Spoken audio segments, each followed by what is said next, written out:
So I'm out in the countryside near Crusheen in County Clare, and I found I just driving along the road and I see this lake kind of just right out in the middle of nowhere in amongst the fields. No sign of any road down to it, so I thought, oh, let's go and have a look at that. That looks lovely. You can hear the cars there. I'm just on the side of the road. So I thought this would be a great opportunity to test to further test the Titan paddle. Now, that is very interesting. I can see the drone, right, and I'm pointing directly at it, but the DJI Go app would have me believe it's over there. That's probably why. Nope. Very interesting.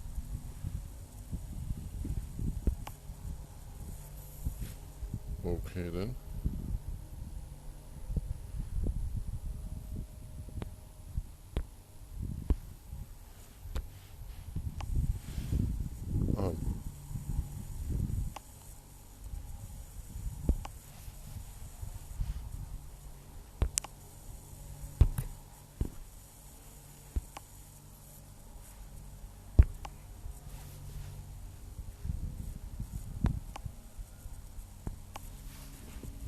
But it's still wrong. So I mean, I can still see the drone, so I know exactly where it is, and yet that position is still wrong. I noticed this the other day.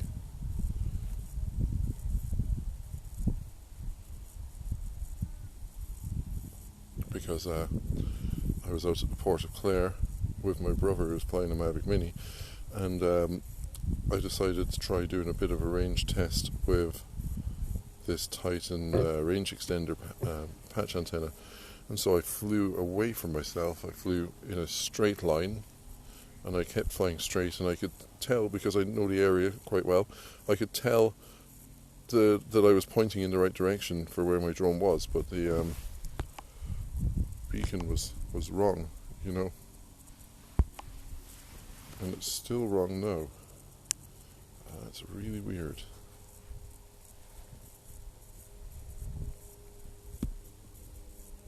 Look at that beautiful glass lake.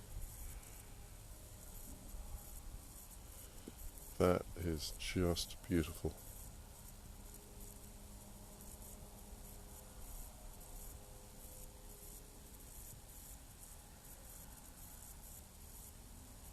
So obviously we can see there, it's telling me that I'm 10 metres off the ground, but in reality I'm not only 10 metres off the ground, I'm up above the trees, because I've taken off from a road which is higher than the ground level out there. So now I think what we'll do is we'll gain some height, have a look at that sky, look at that, it is beautiful.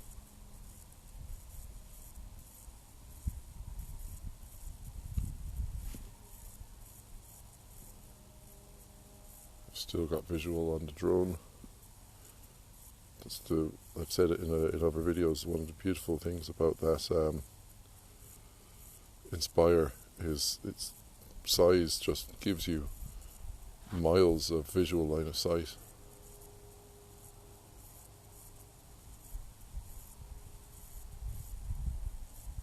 It's so smooth as well. I mean, that is just a lovely shot. Pulling up into the clouds like that, it's just gorgeous. Maximum flight altitude reached.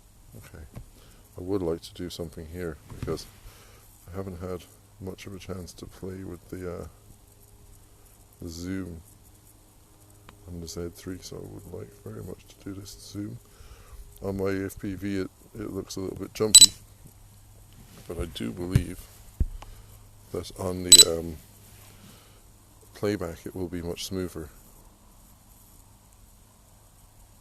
The only thing I don't like is that is a fixed speed of zoom, and I don't know how to change that.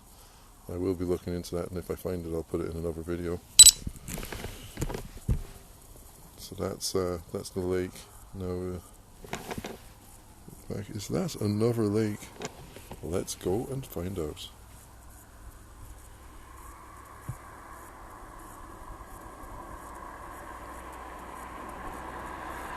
keeping my visual here, because obviously, you know, it's coming back towards me, but obviously my battery is getting lower.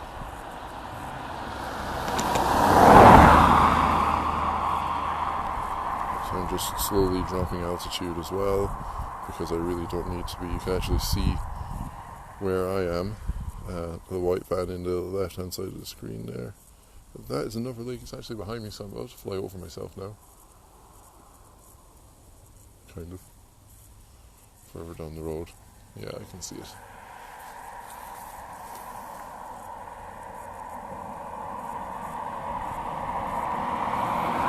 Just, I need to move because, yep, there are trees. That's fine. So, literally, this lake, turn back here. So, just there, that's me. Let's zoom in.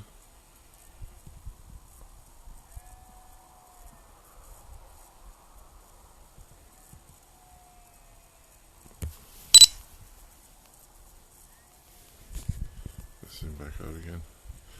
That's me there, and I can't see that lake from here.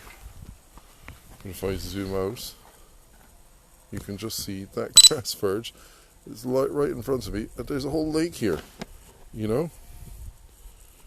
And this is one of the reasons I absolutely love drones, is there's so many things completely hidden from us in our, you know, in day to day, that we would just never see if we couldn't fly over them and spot them, you know? That's just gorgeous. This lake out in the middle of a field, completely cut off from the road, that I would never have seen. Never in a million years. Now, I'm going to do a straight run across the lake. Let's just line up, yep. So we're just going to go straight at that. And I'm going to pan the camera, but the drone is still going straight.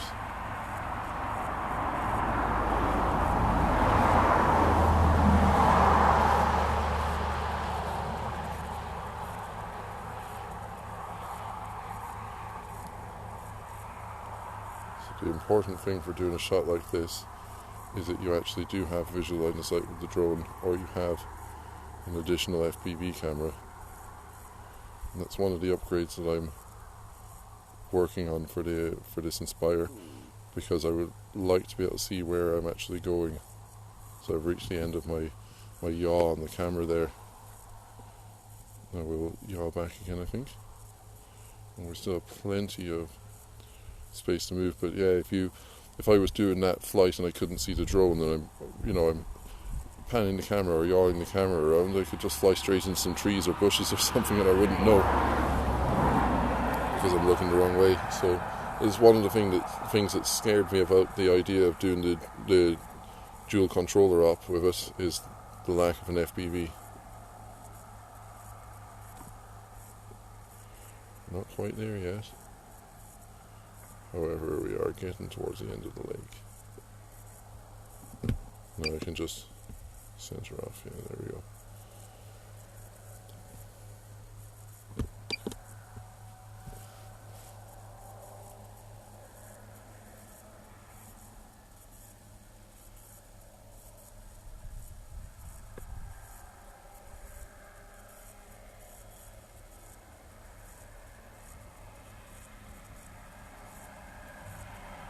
We can do a cool run here.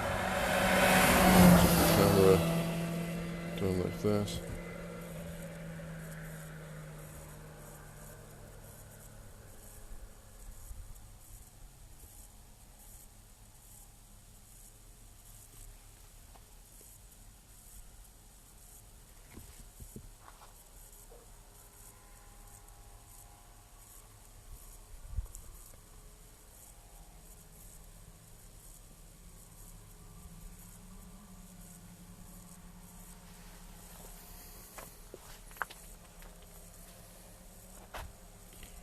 Okay. So we'll bring her back. 25% battery. Not doing too bad.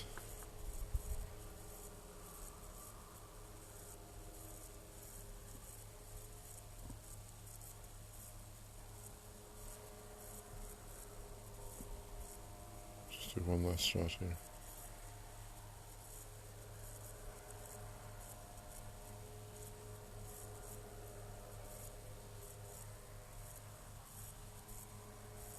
Yeah, that's the shot.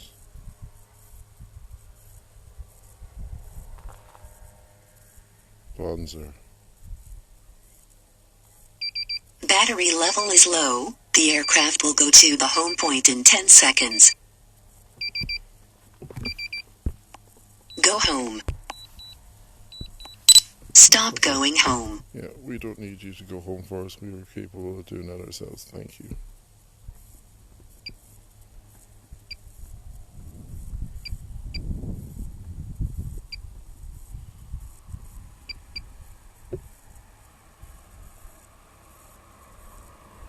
Just adjusting my exposure. EV. That's a lovely shot just there.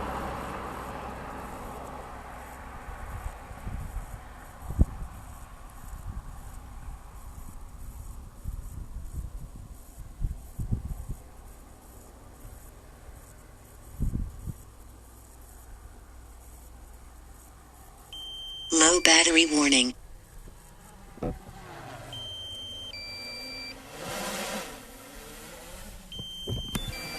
Landing gear lowering.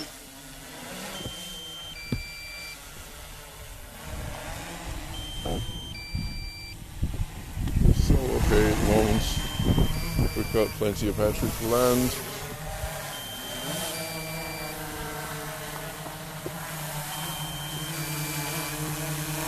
Now there's a truck coming, so we can't just land yet. So we need to be Critically ready to low do it battery. as soon as the truck passes.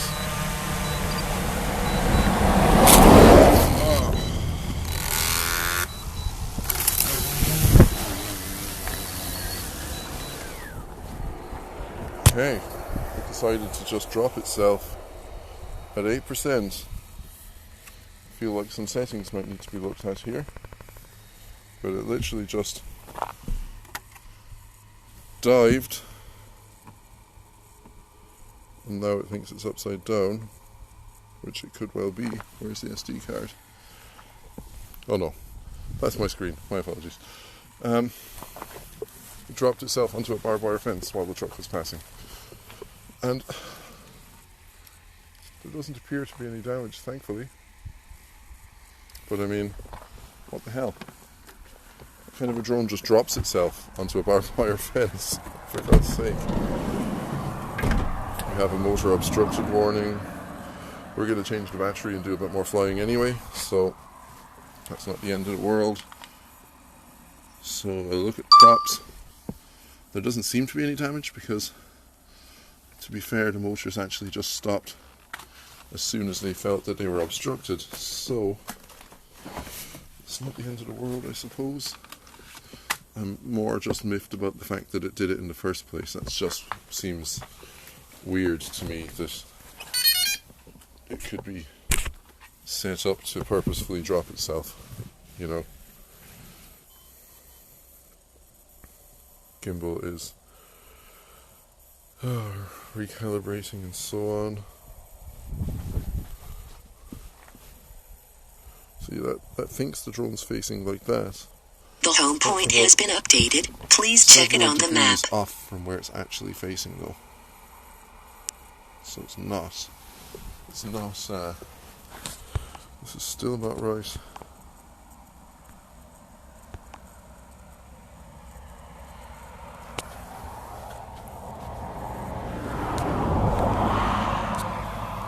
That really has me annoyed, to be honest.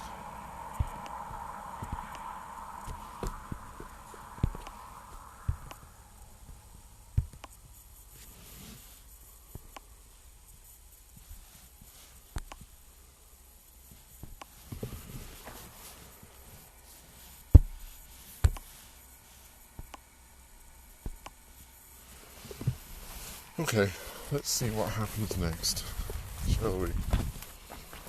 In the adventures of drone flying.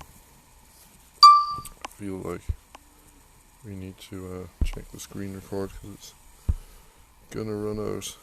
So I'm just gonna stop and start it again. Okay. The home point. Take off. Landing gear raising.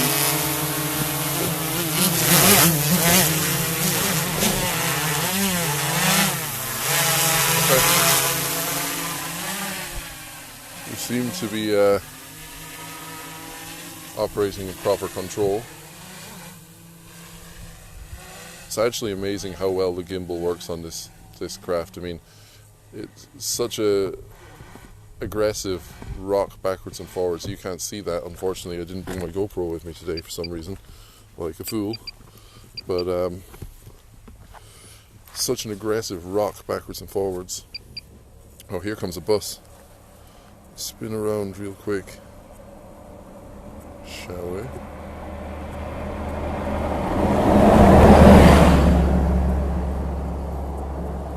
There he goes.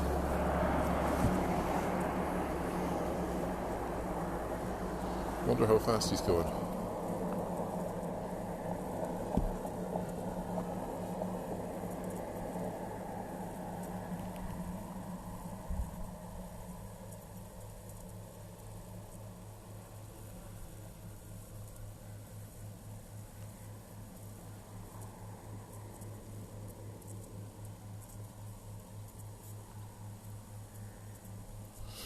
Yeah, the interesting thing is the TB battery 47 it doesn't have anywhere near the life that the TB 48 has in terms of output. I mean, the voltage just drops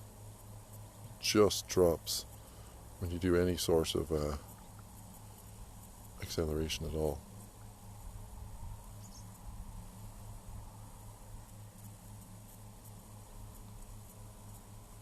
So interestingly, right now, it is not a million miles off being right, that tracker, that beacon. It's really close to being right. Oh look, some wetlands. It's pretty cool.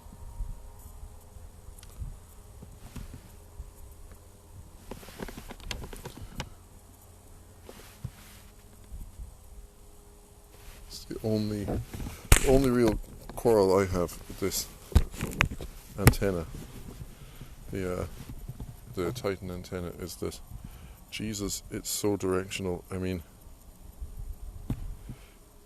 I'm using it right now and it's heavy, and the tendency is for the controller to kind of drop, I suppose, down at the front, so then the patch is facing the ground, and then I lose image transmission, which is not on.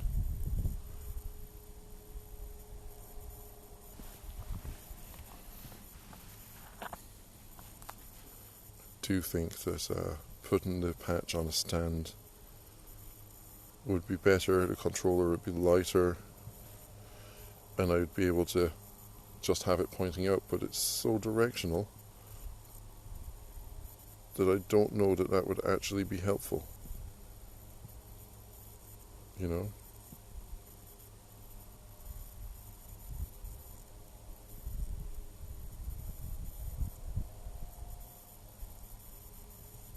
Just going to follow this stream a wee way. I presume it's going to come out in that lake that we were at earlier. Oh no.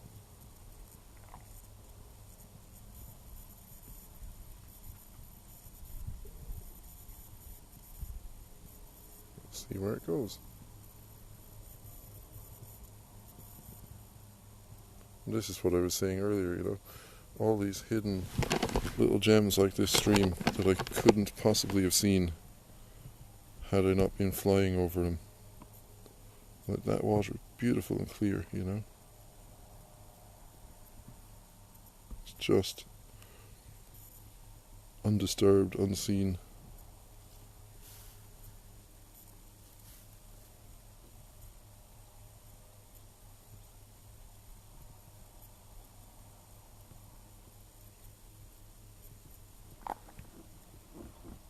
Oh, no.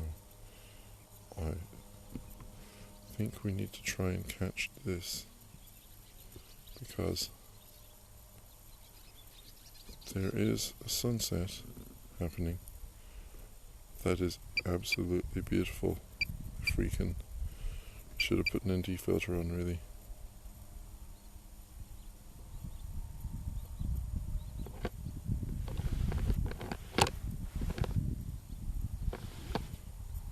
Maximum flight altitude reached.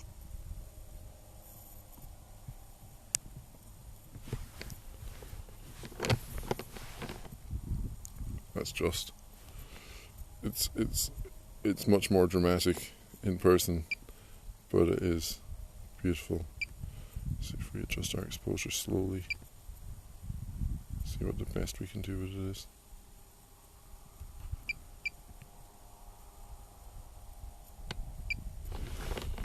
Yeah, I think maybe we should do a little panoramic shot.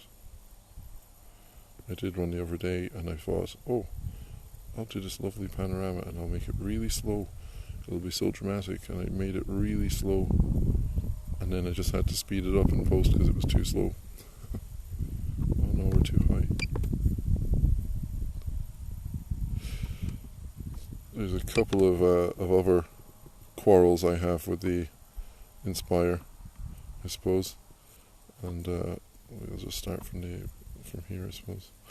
So one of the other quarrels I have with the Inspire is that it doesn't show you both the pitch and the yaw of the camera. So you can't really tell with the camera how far along its travel you are to know how much longer you have left. So if you're shooting the pano with the camera like this, you're panning around doing a 360. You don't know whether you're actually going to run out before you get to 360 degrees. And it also would be really nice if it would mark on the tilts, because you obviously can see on the right hand side of the display, you can see the position of the tilt, the vertical axis, but you can't tell where 0 is. You know, I've just gone past where we started because I can. I might as well see how far we get. You can see it's just, you know, where we are. We're just in the countryside, just in a beautiful spot. So I've got my C2 button set to return the camera to center, obviously. There's another lake. I doubt that we're going to get as far as that with 44% battery, obviously, but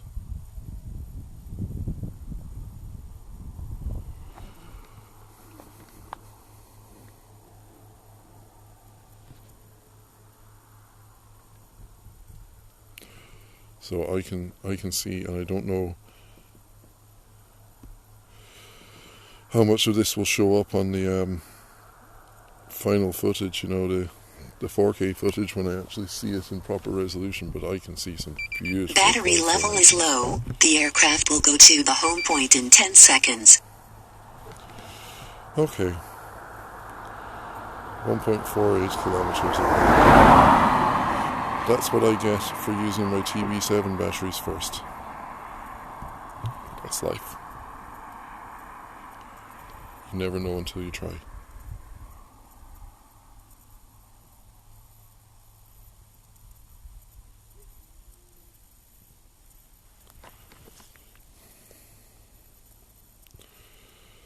So, you know, I feel like I should be pushing more, but I also don't want to risk depleting the battery too fast. When I give it full stick, full speed, you know, it is definitely limiting the speed because there isn't any wind to speak of. Obviously there's probably a bit up high like that, but there's no massive wind working against me here. There I am, let's see.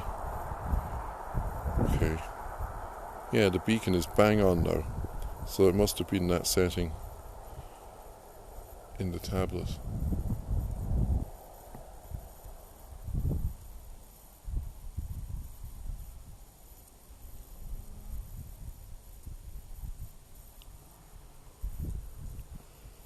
Here it comes. Very visually pleasing to see that drone. It's just looks like some sort of mad alien head. Yeah.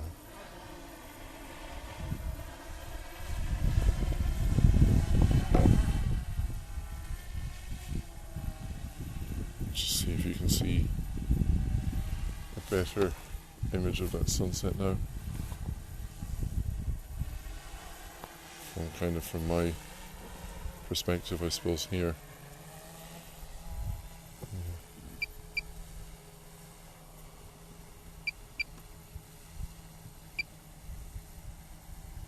Not really, no, it's just straight into the camera. Should have flown with an ND filter. Okay, bringing it back.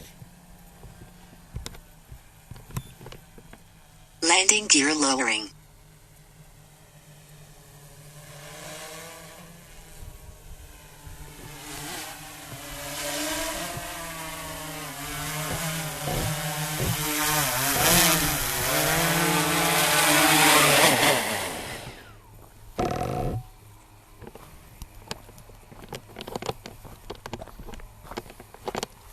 Addy mode.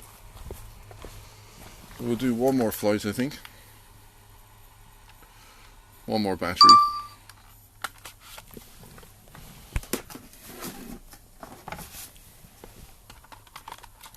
We have 4 batteries. Let's just see.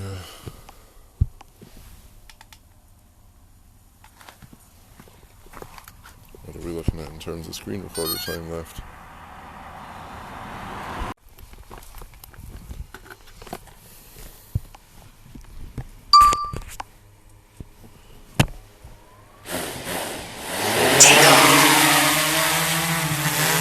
Landing gear raising.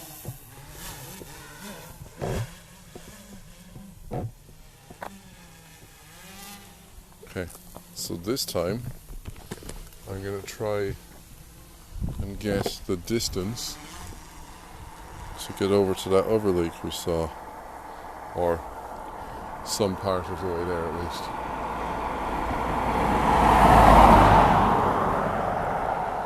Which was something like over here.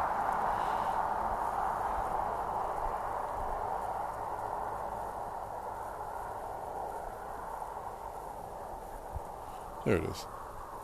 Okay, let's just let the aircraft settle for a second.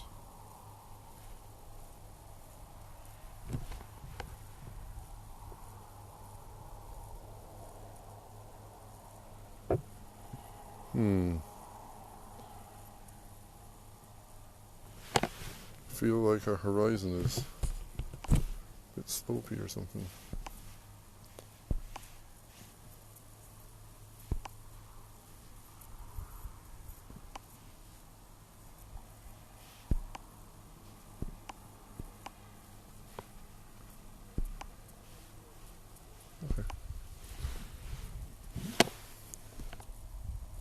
It's most likely just because I popped that battery in and out really fast. You know. So this is where we're going. This is a TB8 battery, and you can see straight away, you know, we obviously have a bit of a headwind because this drone, I've done 90 kilometers, 90.9 actually, so essentially 91 kilometers an hour with it before with no stress.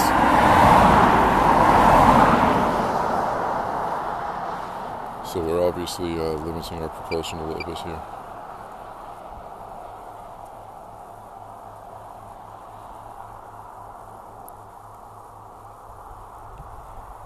Odd all the time.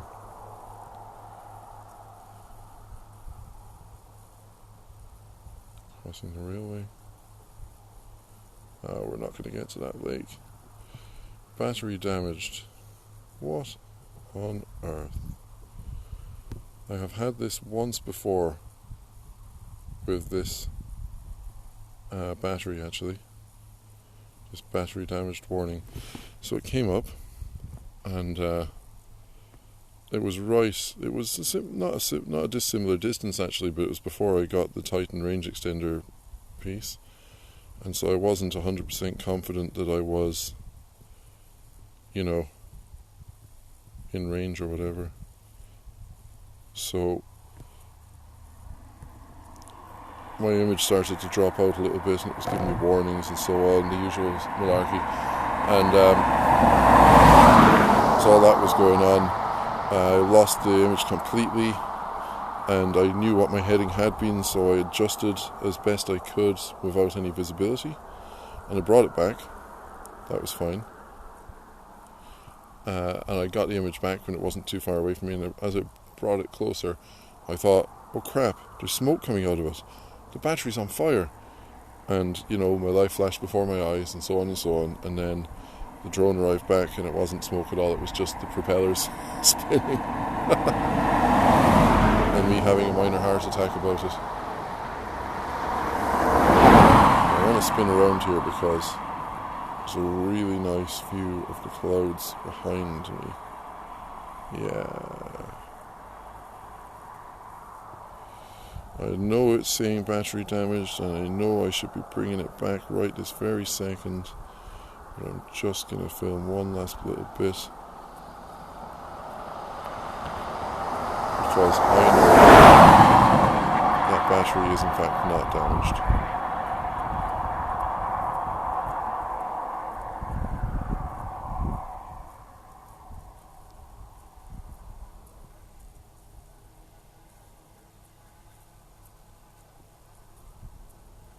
I am going to contact DJI though, and find out if there is, you know, a battery reconditioning service or something like that, because clearly there's something wrong with that battery, and it's a TB8 battery, so I would rather get it reconditioned than lose it completely, you know. Oh, that's a cool little lake. Let's go over there and have a quick look.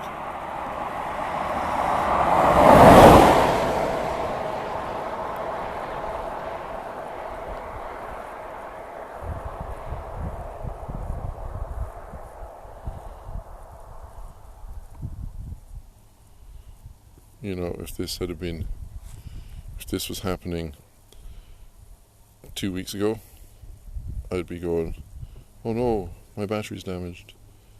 The end of the world. But having gone through the experience once already, I now know it just isn't the case. I don't know why it's telling me it's damaged, but I know that it's not damaged. So I guess I'm maybe a little blasé about whole damaged battery scenario. That's where I want to be over.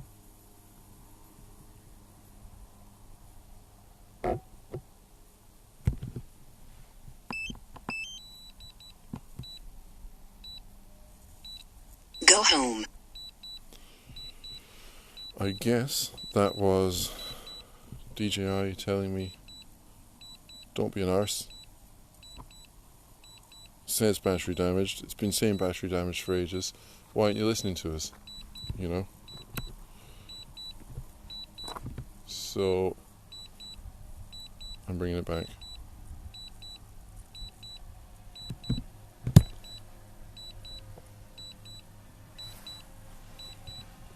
It's not the mission I wanted. Obviously it's the mission I deserved. How accurate is its return to home going to be? Landing gear lowering.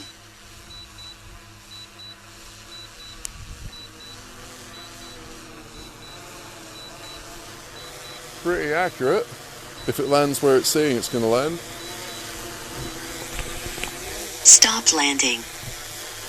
Oh, I thought it was going to give me that window to decide whether I wanted to actually stop landing or not.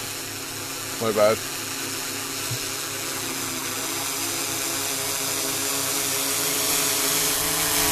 You see?